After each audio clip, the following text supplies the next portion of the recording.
Hello दोस्तों, कोशी ज्ञान में आप लोगों का स्वागत है। बीएससीबी 10th मैथ मिशन वही 100 में से 100 को आगे बढ़ाते हुए तो आज हम लोग प्रश्नावली 1.3 स्टार्ट करने जा रहे हैं और ये आपका 7वां सेशन है। तो इससे पहले वाले सेशन जो लोग नहीं देखे हैं तो उसका लिंक हम नीचे डिस्क्रिप्शन में डाल देंगे, तो आप लोग उस वीडियो को जा कर के देख सकते हैं। ठीक है, तो चलिए आज हम प्रश्नावली 1.3 स्टार्ट करते हैं, जो कि अपरिमेय संख्या को सिद्ध करने के लिए इसमें रहता है। ठीक है, तो अपरिमेय संख्या को सिद्ध करने से पहले एक थ्योरी है जिसको कि हम लोग समझ लेते हैं कि ये थ्योरी क्या कहता है। उसके बाद अपरिमेय संख्या को जो सिद्ध करेंगे तो उसमें ये थ्योरी हमारी मदद करेगी। ठीक है, तो आइए स्टार्ट करते हैं प्रश्नावली 1.3।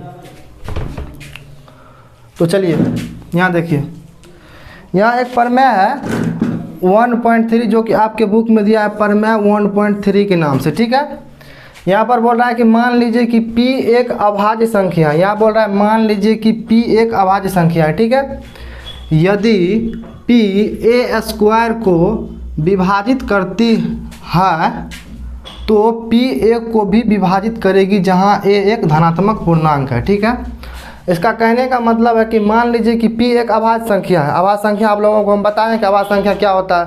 वैसी संख्या जिसमें किसी और का भाग नहीं लगता वो अभाज्य संख्या होता है। या ऐसे समझ लीजिए कि जिसके अभाज्य गुणनखंड में स्वयं और एक के अलावा दूसरा कोई नहीं आता तो वो होता है अभाज्य संख्या। ठीक है, तो देखिए यदि P एक अभाज्य संख्या है, यदि P a² को विभाजित करती है और वो अभाज्य संख्या यदि किसी a² को विभाजित करती है तो P a को भी विभाजित करेगी। ठीक है, जहाँ a एक धनात्मक पूर्णांक है। तो देखिए क्या कह रहा है, एक एग्जाम्पल लेके समझते हैं।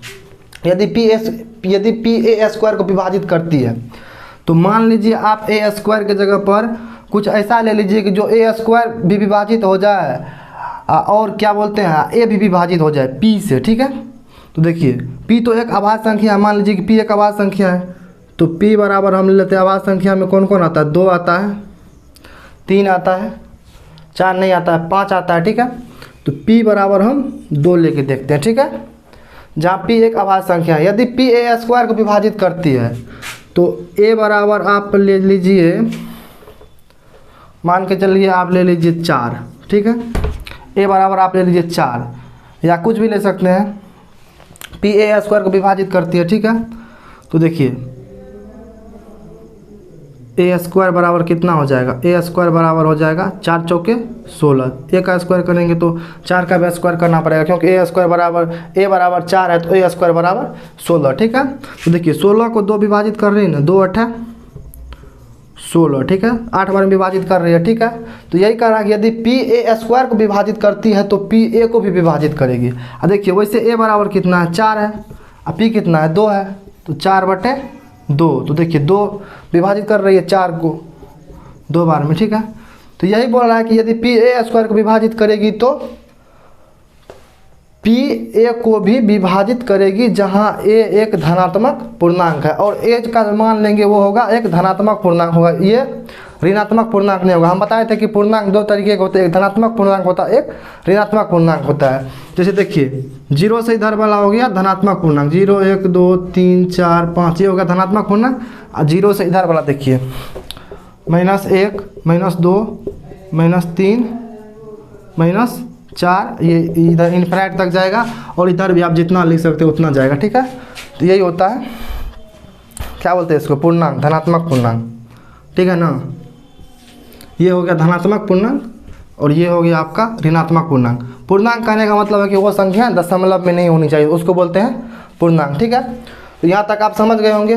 तो ये परिमेय इसलिए पढ़ना पड़ता है क्योंकि इस परिमेय को अगर पढ़ लीजिएगा तो अपरिमेय सिद्ध करने में इस परिमेय का डायरेक्ट उपयोग करेंगे। ठीक है, तो बाद में आपको समझने में दिक्कत नहीं आएगी। ठीक है, तो आप इसको लिख सकते हैं, ये तो एग्जाम्पल बताया, लिखना चाहे तो लिख सकते हैं, नहीं तो स्क्रीनशॉट ले लीजिए, इसको हम मिटाते हैं। ठीक है, तो अब देखिए, अब बोल रहा है कि सिद्ध कीजिए कि आपके बुक में प्रश्नावली 1.3 में आपको बोल रहा है कि सिद्ध कीजिए कि √5 एक अपरिमेय संख्या है। ठीक है, तो इसको सिद्ध करना है। वैसे तो हम लोगों को पता है कि √5 एक अपरिमेय संख्या है, और बताया भी थी कि कैसे अपरिमेय संख्या है, क्योंकि इसको P/Q के रूप में नहीं लिख सकते हैं। ठीक है, तो ये हो गया अपरिमेय संख्या। ठीक है, तो देखिए यहाँ पर है सिद्ध करें की रूट 5 एक अपरिमेय संख्या है। ठीक है, इसी को सिद्ध करना है। ठीक है, तो वैसे तो हमको पता है कि रूट 5 एक अपरिमेय संख्या, और हम आपको बताया भी थी कि रूट 5 एक अपरिमेय संख्या कैसे है। जैसे देख लीजिए, रूट 5 है, रूट 3 है, रूट 7 है, तो ये सब अपरिमेय संख्याएं हैं। परिमेय संख्या देखिए 5/3, 2/3। तो परिमेय संख्या का परिभाषा था कि जो p/q के रूप का होता है और q बराबर 0 नहीं होना चाहिए। ठीक है, और इसमें था कि p और q पूर्णांक होना चाहिए। पूर्णांक कहने का मतलब है कि पूर्णांक, ये देखिए ये पूर्णांक नहीं है। तो अगर मान के चलिए रूट 5 हम 1 लिख भी देते हैं तो ये नहीं होगा परिमेय, ये परिमेय नहीं हो सकता, क्योंकि जहाँ p और q, और इसका दूसरा कंडीशन है परिमेय का कि जो संख्याएं p/q के रूप में हो और q 0 के बराबर नहीं होना चाहिए और p और q पूर्णांक होना चाहिए। तो इसमें देखिए अगर रूट 5/1 हम लिख भी देते हैं, मान के चलिए वैसे बोला जाता है किसी संख्या के नीचे कुछ नहीं तो 1 लगा सकते हैं हम। ठीक है, तो अगर 1 लगा भी दिए रूट 5 के नीचे तो फिर भी ये परिमेय नहीं होगा, क्योंकि देखिए यहाँ पर ये जो हो गया ये p हो गया, मान के चलिए ये हो गया q। ठीक है, तो यहाँ देखिए p तो ये पूर्णांक नहीं ना है। रूट 5 को अगर तोड़ेंगे तो इसका आंसर कुछ आएगा, जैसे इसका आ जाएगा 2 दूनी 4, 2 पॉइंट कुछ आएगा। ठीक है, इसको पूरा करेंगे तो 2 पॉइंट कुछ आता है रूट 5 का। ठीक है, रूट 3 भी नहीं होगा, रूट 7 भी नहीं होगा, तो ये सब पूर्णांक नहीं है, इसीलिए ये अपरिमेय संख्या है, क्योंकि इसको p/q के रूप में नहीं लिख सकते। ये तो हमको पता है कि रूट 5 एक अपरिमेय संख्या है, लेकिन इसको सिद्ध कैसे करना, यही बोल रहा है कि इसको सिद्ध करके बताइए कि रूट 5 एक अपरिमेय संख्या कैसे है। ठीक है, तो यहाँ तक तो आप समझ गए होंगे। ठीक है, तो चलिए इसको सिद्ध करने के लिए हम इसको परिमेय मानते हैं। पहले क्या करते हैं, इसको परिमेय मान लेंगे पहले, और उसके बाद परिमेय मान के कुछ ऐसा स्टेटमेंट निकाल देंगे हम कि ये फिर लगेगा कि हमको ये परिमेय नहीं है। तो परिमेय अगर मान लेंगे इसको पहले परिमेय, और बाद में ये परिमेय नहीं होगा तो ये तो ऑटोमेटिक अपरिमेय होगा। ठीक है, तो चलिए इसको हम सिद्ध करते हैं। यहाँ पर लिखेंगे हल, और ये थोड़ा इसका लैंग्वेज ज़्यादा है तो आप लोगों को दिक्कत हो सकती है, तो इसको 2-3 बार बनाइएगा तो हो जाएगा। ठीक है, तो हल यहाँ पर लिखेंगे माना रूट 5 एक परिमेय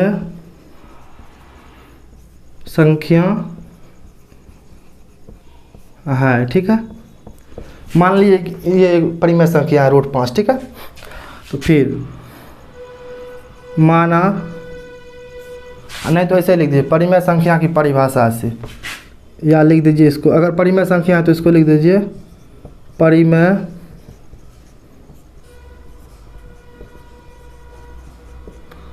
संख्या की परिभाषा से।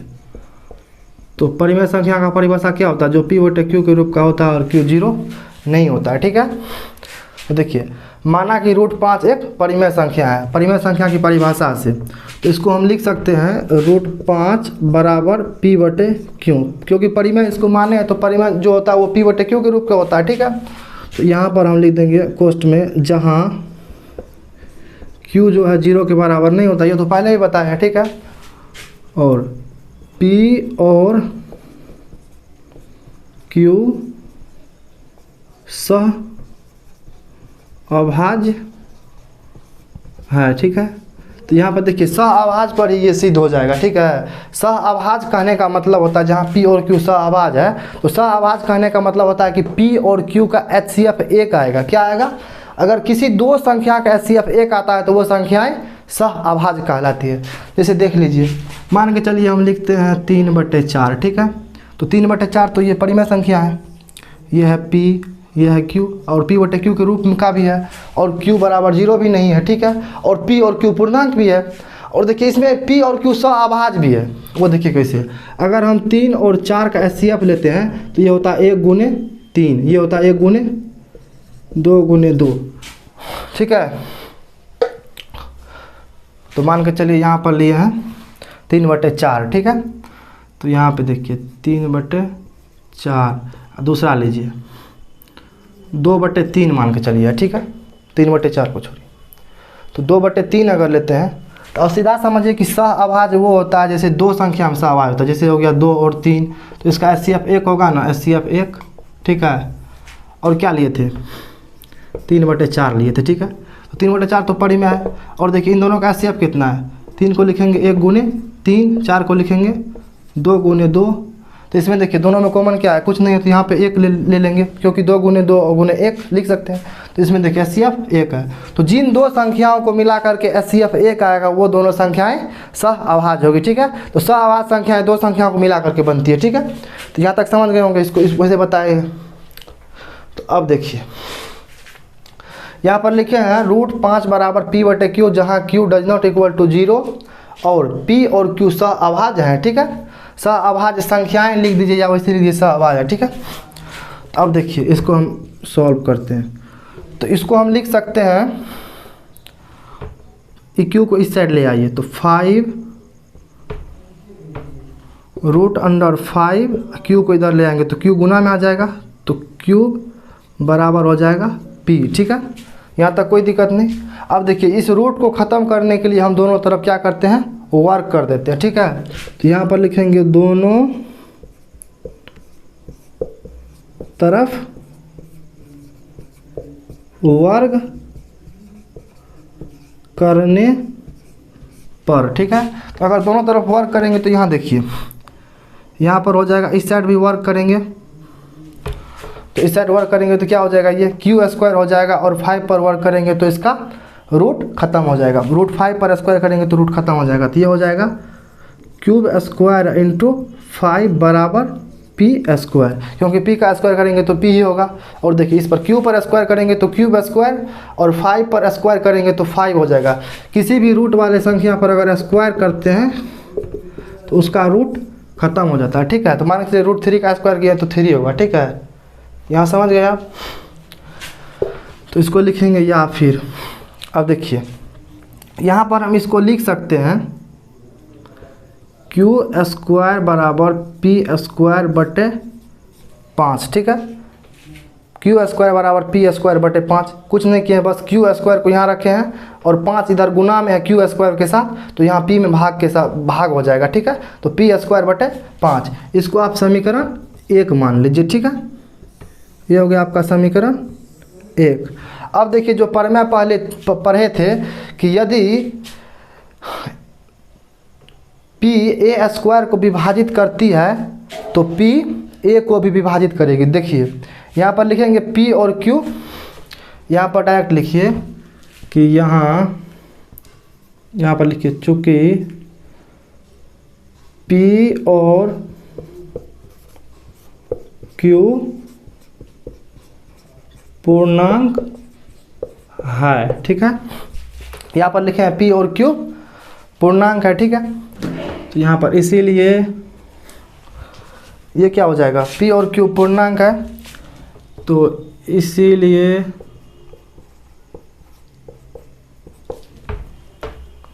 अगर p और q पूर्णांक है तो ³ और p² भी पूर्णांक होगा, क्योंकि पूर्णांक है तो पूर्णांक का स्क्वायर करेंगे तो पूर्णांक ही आएगा। मान के चलिए 5 है तो 5 का स्क्वायर करेंगे तो 5 × 25 है, 5 एक पूर्णांक है और 25 भी एक पूर्णांक है, ठीक है। तो इसीलिए यहाँ पर लिख दीजिए q² और p² भी पूर्णांक होगा, ठीक है। यहाँ तक लिख दिए। उसके बाद देखिए अब यहाँ पर लिखेंगे इसीलिए p² 5 से विभाजित है,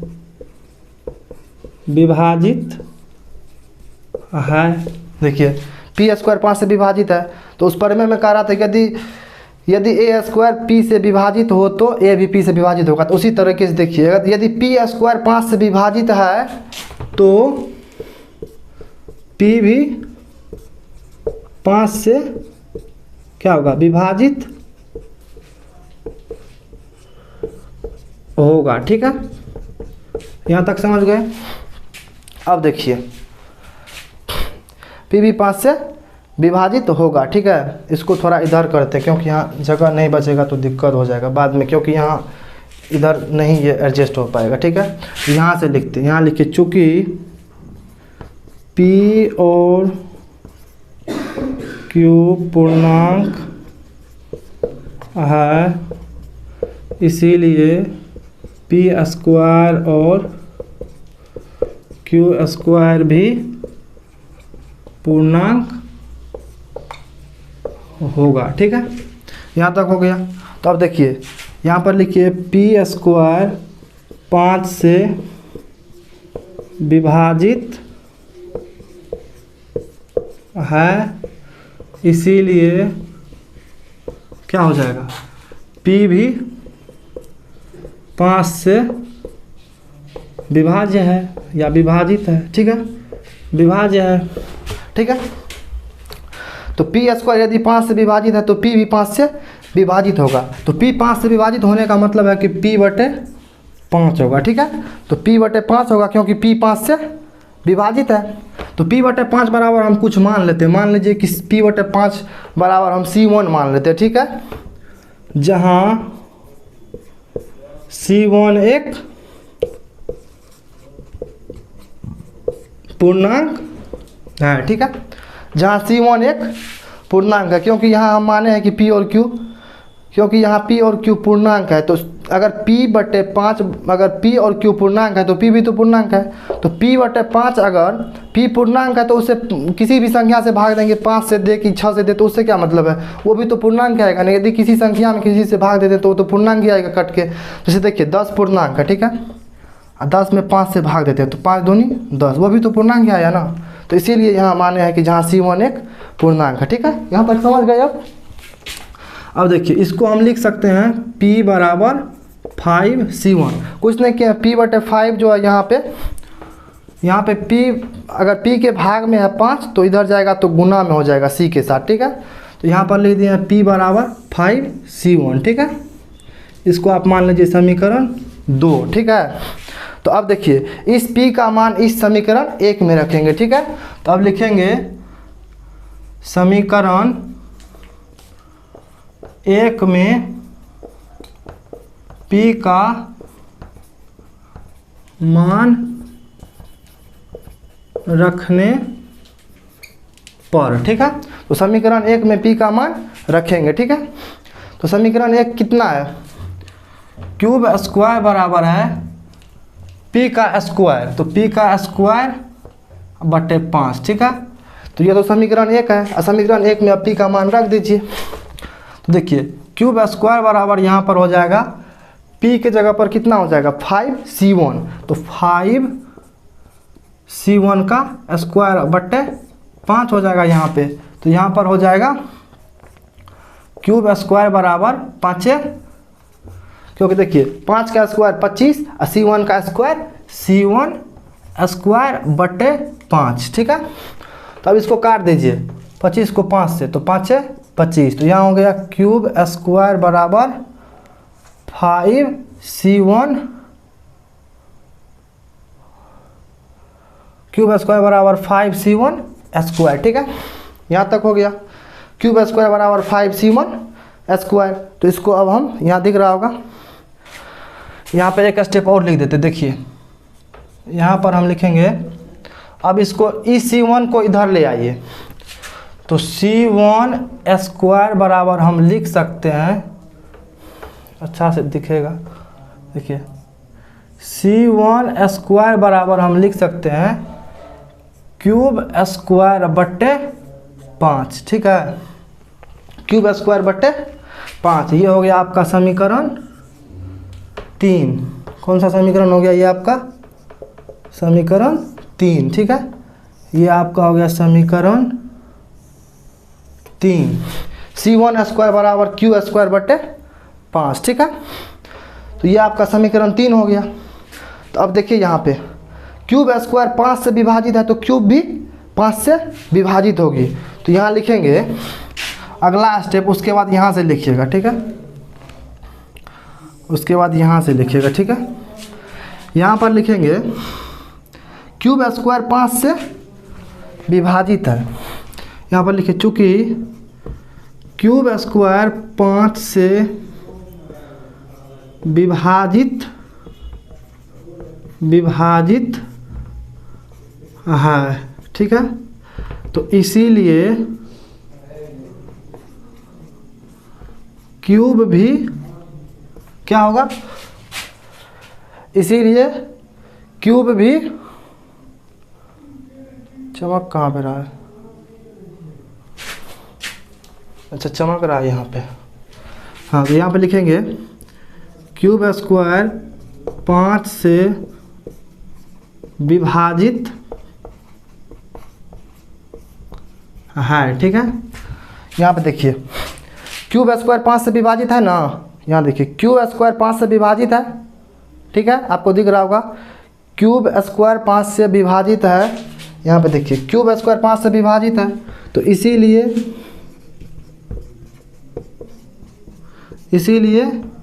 क्यूब भी क्या होगा, 5 से विभाजित होगा, इसीलिए क्यूब भी 5 से विभाजित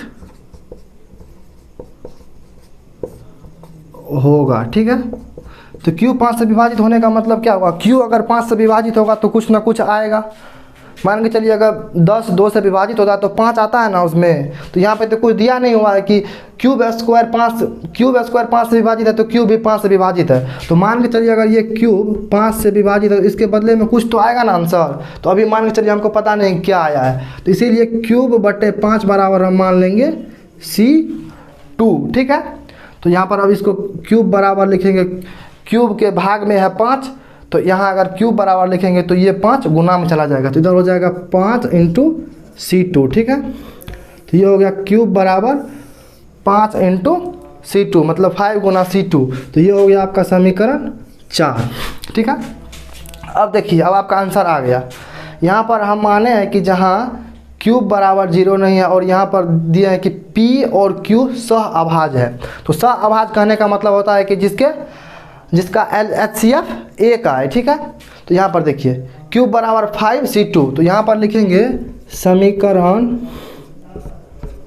किस से, यहाँ पर देखिए P का मान यहाँ पर कितना आया है, P बराबर 5 C1, तो समीकरण, अच्छा हाँ समीकरण 2 में देखिए P बराबर 5 C1, तो समीकरण 2 से, समीकरण 2 में है P बराबर 5 C1, और उसके बाद देखिए समीकरण 4 में, तो समीकरण 2 एवं समीकरण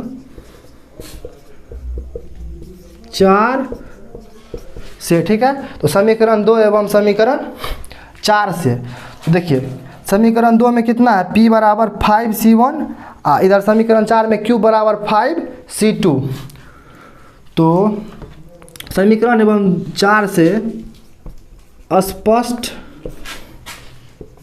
है कि P और Q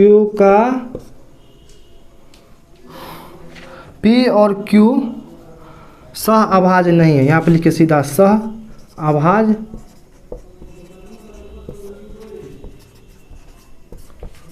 नहीं है। और देखिए ये सह अभाज्य कैसे नहीं है, समीकरण 2 में कितना आया है, P बराबर 5 C1, ये हो गया समीकरण 2। समीकरण 4 में देखिए Q बराबर कितना आया है, Q बराबर आया है 5 C2, तो ये हो गया समीकरण 4।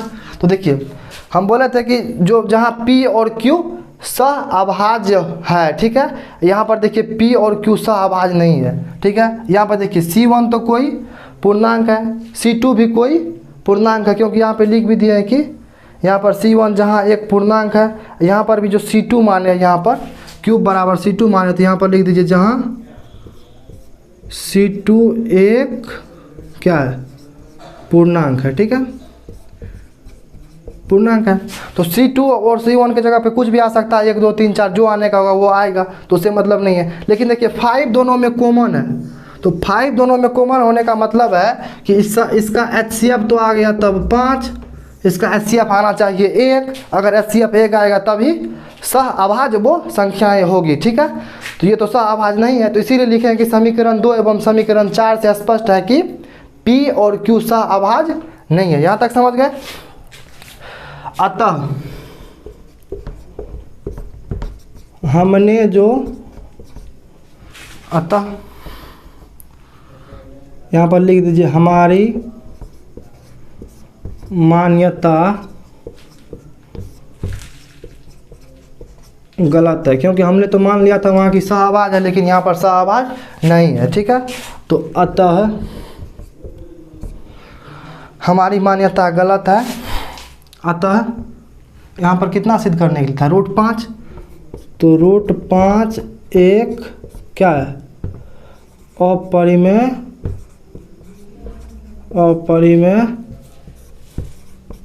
संख्या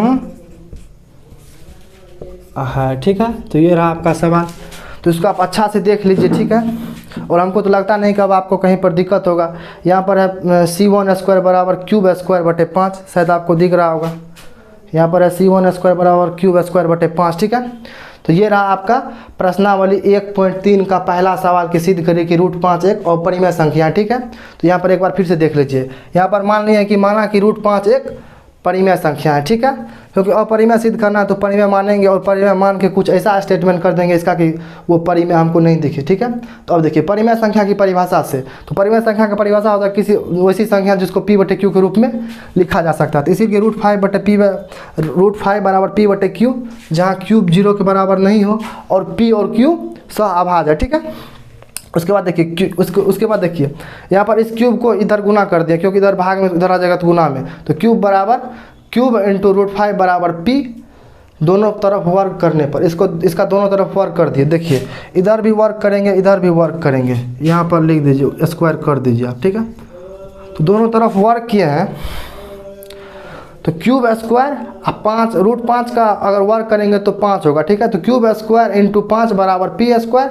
अब देखिए क्यूब² बराबर p² बटे 5, इधर 5 गुना में तो इधर भाग में चला आएगा, तो क्यूब² बराबर p² बटे 5 समीकरण 1 इसको मान लिए। ठीक है, तो अब देखिए यहाँ पर लिखे हैं, इसीलिए p और q पूर्णांक है। चूँकि p और q पूर्णांक है, इसीलिए p² और क्यूब भी पूर्णांक होगा। अगर मान के चलिए कि p पूर्णांक है तो p² भी पूर्णांक होगा। जैसे मान के चलिए p की जगह पे 2 है, तो 2 एक पूर्णांक है, तो 2 का स्क्वायर 4, 4 भी तो पूर्णांक ही होगा। ठीक है, इसीलिए यहाँ पर लिखे हैं कि p² और क्यूब² भी पूर्णांक होगा।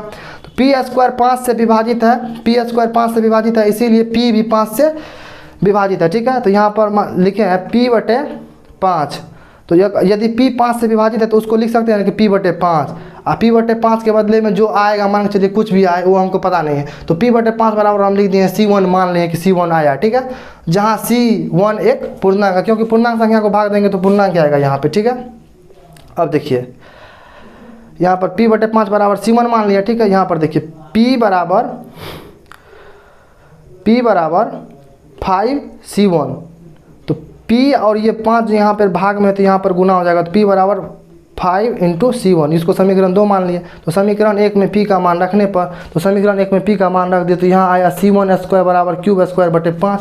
फिर यहाँ पर लिखे हैं क्यूब² 5 से विभाजित है, इसीलिए क्यूब भी 5 से विभाजित होगा, क्योंकि तो परिमेय ही है। और परिमेय वैसे सिद्ध करके भी दिखाते हैं कि यदि कोई क्यूब² की संख्या से विभाजित होता है तो क्यूब भी उसी संख्या से विभाजित होता है, और इसका परिमेय भी दिया गया था इससे पहले, ताकि परिमेय और अपरिमेय सिद्ध करने में हमको मदद मिले। ठीक है, उसके बाद देखिए क्यूब² बटे 5 बराबर C2, जहाँ C2 एक पूर्णांक है, तो C2 एक पूर्णांक मान लिए। क्यूब² बटे 5 के बदले में जो आएगा वो मान लीजिए हम C2 मान लिए। ठीक है, तो यहाँ पर देखिए क्यूब बराबर 5C2, जो कि समीकरण 4 है। ठीक है, उसके बाद देखिए समीकरण 2 एवं समीकरण 4 से स्पष्ट है कि p और q सहअभाज्य नहीं है, क्योंकि यहाँ पर हम माने थे कि p और q सहअभाज्य नहीं है, और यहाँ पे हमको आ रहा है कि p और q सहअभाज्य नहीं है, इसका मतलब हम जो माने हैं वो गलत है। तो इसीलिए यहाँ पर लिखे हैं अतः हमारी मान्यता गलत है कि यहाँ पर एक लाइन और लिख दीजिए, अतः हमारी मान्यता गलत है कि रूट 5 एक परिमेय संख्या है।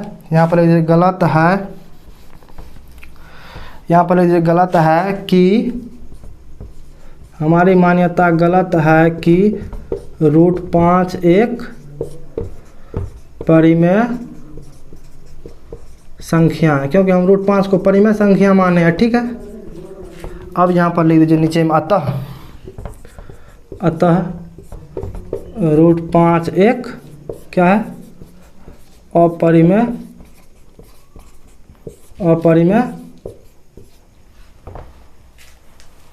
अपरिमेय संख्या है। ठीक है, तो आप यहाँ तक समझ रहे होंगे। ठीक है, तो इसको आप नोट कर लीजिए। ये थोड़ा लंबा सवाल है तो आपको अभी मुश्किल लग सकता है, लेकिन अगर 2-3 बार इसको बनाइएगा और इस टाइप का एग्जाम्पल भी दिया हुआ है आपके बुक में, जैसे √3 है, √2 है, √7 है, तो इसको आप अपने से सिद्ध करके देखिएगा इसी टाइप से। तो अगर ये 2-3 बार आप कर लीजिएगा तो ये लैंग्वेज आपको आने लगेगा, ठीक है। ये लैंग्वेज थोड़ा इसमें मुश्किल लगता है, बाकी कुछ नहीं है इसमें, ठीक है। उसके बाद देखिए दूसरा नंबर बोल रहा है कि सिद्ध कीजिए कि 3 + 2√5 एक अपरिमेय संख्या है। 3 + 2√5, तो इसको मिटाते हैं हम। यहाँ पर है 3 + 2√5। अगला सवाल है 2 नंबर का। 2 नंबर का सवाल है आपका 3 + 2√5, ठीक है। तो इसको आप लिख लीजिए, ठीक है। तब तक हम साइड हट जाते हैं, नहीं तो स्क्रीनशॉट भी ले सकते हैं। तो अब इसको मिटाते हैं हम। अब देखिए, अब ये वाला थोड़ा आसान रहता है, कम लैंग्वेज लिखना पड़ता है इसमें, ठीक है।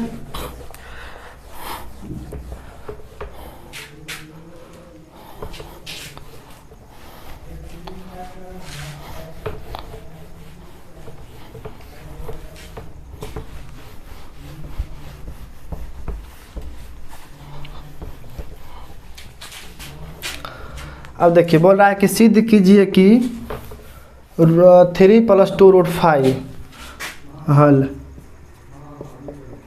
2 नंबर का। यहाँ पर है 3 + 2√5, ठीक है। इसको सिद्ध करना है कि ये अपरिमेय है, ठीक है। 3 + 2√5, तो यहाँ पर हल, यहाँ पर लिखेंगे माना 3 + 2√5 एक परिमेय संख्या है, क्योंकि परिमेय मानेंगे तभी अपरिमेय सिद्ध होगा। परिमेय संख्या है, ठीक है। माना कि 3 + 2√5 एक परिमेय संख्या है, ठीक है। तो अब लिखेंगे परिमेय संख्या की परिभाषा से, परिमेय संख्या की परिभाषा से। ये आप नहीं भी लिख सकते, परिमेय संख्या की परिभाषा से, ठीक है। आप डायरेक्ट भी लिख सकते हैं। यहाँ पर लिख सकते हैं 3 + 2√5 बराबर P/Q, क्योंकि जो परिमेय होता है उसको हम P/Q के रूप में लिख सकते हैं, ठीक है। तो अब देखिए यहाँ पर लिख दीजिए जहाँ Q 0 के बराबर नहीं है और P और Q सहअभाज्य है, ठीक है। सहअभाज्य है, ठीक है। तो अब देखिए इसको आप क्या कीजिए, तो पहले रूट वाले को एक सेट कर लीजिए, बाकी को एक सेट कर लीजिए, ठीक है। देखिए इसको हम करते हैं। यहाँ पर इसको कर लीजिए 2 और √5 को इधर रहने दीजिए अभी, 3 को इस साइड भेज दीजिए। तो यहाँ पर हो जाएगा P/3 -3, क्योंकि यहाँ प्लस में तो इस साइड जाएगा तो माइनस में, ठीक है।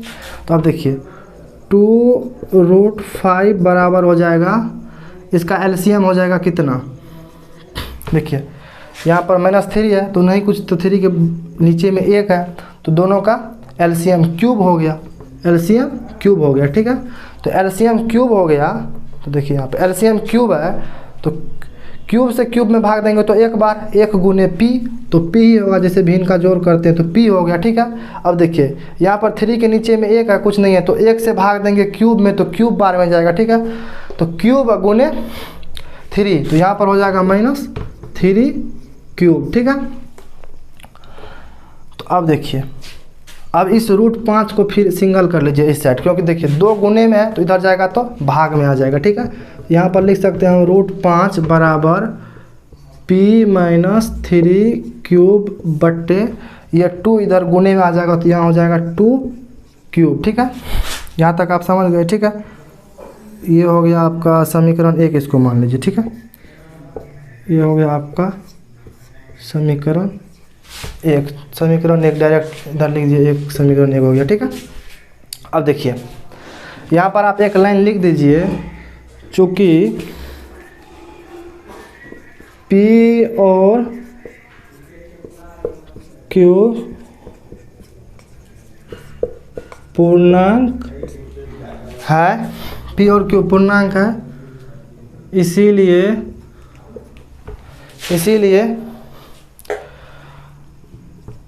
P - 3 क्यूब भी पूर्णांक होगा। ठीक है, यहाँ तक लिख दिए। 3 क्यूब p माइनस 3 क्यूब भी पूर्णांक होगा। इधर एक चीज़ और लिख दीजिए, यहाँ पर लिखिए, ये भी तो पूर्णांक होगा ना 2 क्यूब, तो यहाँ पर लिखिए p माइनस 3 क्यूब तथा 2 क्यूब भी पूर्णांक होगा। ठीक है, ये तो पूर्णांक है, क्योंकि p और q पूर्णांक है तो p माइनस 3 क्यूब भी पूर्णांक होगा और 2 क्यूब भी पूर्णांक होगा। ठीक है, तो अब यहाँ पर लिखेंगे p माइनस 3 क्यूब बट्टे 2 क्यूब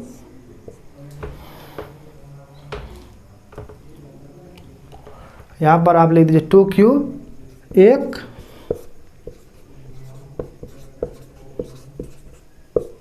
परिमेय संख्या। अब देखिए परिमेय संख्या कैसे है।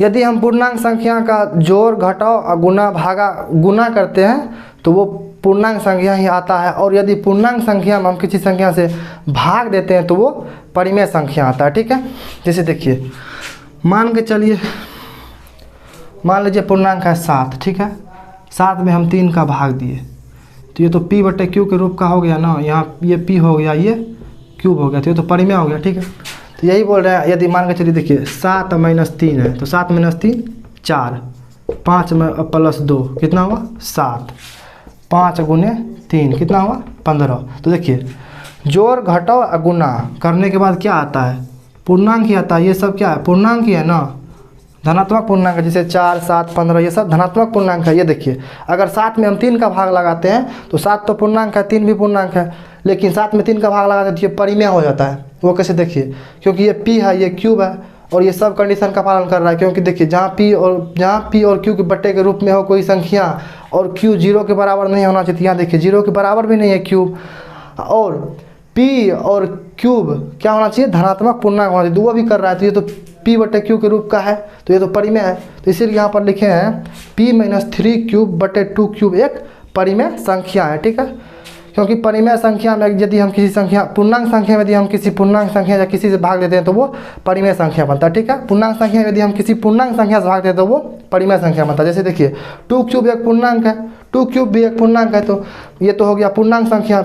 यहाँ पर लिख दिया p माइनस 3 क्यूब तथा 2 क्यूब भी एक पूर्णांक है, तो मतलब ये दोनों पूर्णांक है, p माइनस 3 क्यूब भी पूर्णांक है और 2 क्यूब भी पूर्णांक है। ठीक है, तो यदि पूर्णांक संख्या में पूर्णांक संख्या से भाग देते हैं तो वो परिमेय संख्या आता है। ठीक है, और बाकी पूर्णांक संख्या का जोड़ घटाव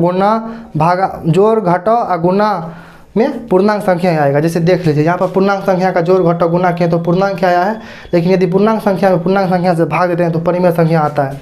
यहाँ पर देख लीजिए 7 में 3 से भाग दिए तो ये परिमेय आ गया, क्योंकि 7 p बटे q के रूप का है 7 बटे 3। ठीक है, अब देखिए 7 माइनस 3 किए तो 4 आया है, तो 4 क्या है, एक पूर्णांक संख्या है। 5 प्लस 2 7 आया, तो 7 क्या है, पूर्णांक संख्या है। अब 5 गुने 3 15, 15 क्या है, पूर्णांक संख्या है। तो पूर्णांक संख्या के जोड़ घटाव और गुना को करेंगे तो पूर्णांक ही आएगा, और भागा करेंगे तो परिमेय आएगा। ठीक है, तो ये बात आप समझ गए होंगे। तो यहाँ पर इसीलिए लिखे हैं कि p माइनस क्यूब बटे 2 क्यूब एक परिमेय संख्या है। ठीक है, यहाँ तक आपको कोई दिक्कत नहीं होगा। ठीक है, तो अब यहाँ पर लिखेंगे समीकरण, ये तो एक परिमेय संख्या है, ये वाला तो एक परिमेय संख्या, जैसे p माइनस 3 क्यूब बटे 2 क्यूब परिमेय संख्या है। ठीक है, लेकिन जो कि बराबर है एक अपरिमेय संख्या के, देख लीजिए यहाँ पर √5 के बराबर है। ठीक है, तो अब देखिए यहाँ पर लिखेंगे समीकरण 1 से। ठीक है, समीकरण 1 से यहाँ पर लिखिए p माइनस 3 क्यूब अब बट्टे 2 क्यूब बराबर कितना है, √5 है। तो देखिए p माइनस 3 क्यूब बट्टे 2 क्यूब, p माइनस 3 क्यूब बट्टे 2 क्यूब किसके बराबर है, √5 के बराबर है। तो √5 क्या है, एक अपरिमेय संख्या है। तो यहाँ पर लिखिए जो कि अपरिमेय संख्या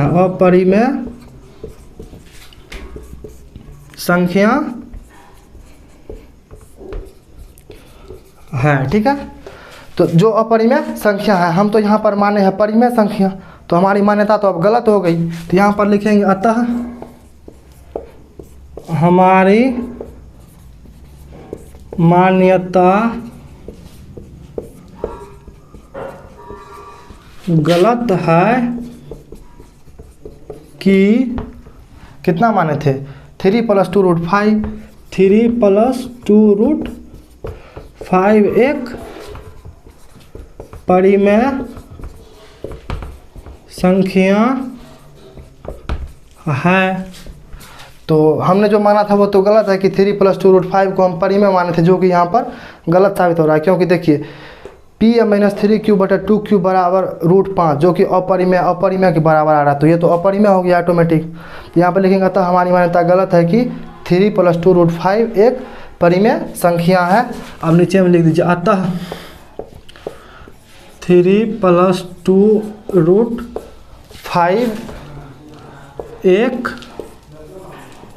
अपरिमेय संख्या है। ठीक है, तो आपका प्रश्नावली 1.3 का 2 सवाल हो गया। ठीक है, इसको आप अच्छा से देख लीजिए, एक बार स्क्रीनशॉट ले लीजिए, नहीं तो आप नोट कर लीजिएगा।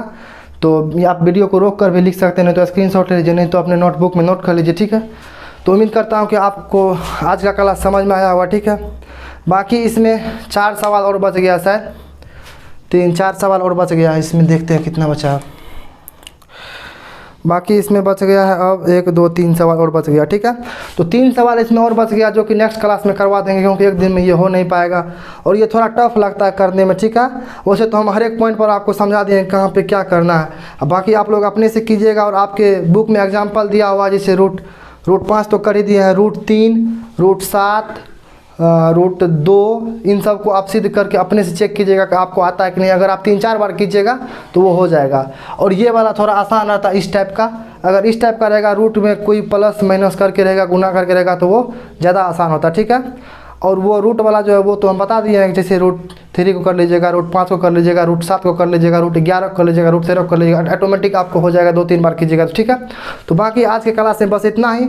अगर आपको ये क्लास अच्छा लगता है तो आप इस वीडियो को अपने दोस्तों में शेयर कर सकते हैं, और आप हमारे वीडियो को लाइक कर सकते हैं, और हमारे चैनल कोसी ज्ञान को सब्सक्राइब भी कर सकते हैं। ठीक है, तो आज का वीडियो देखने के लिए आपका बहुत बहुत धन्यवाद।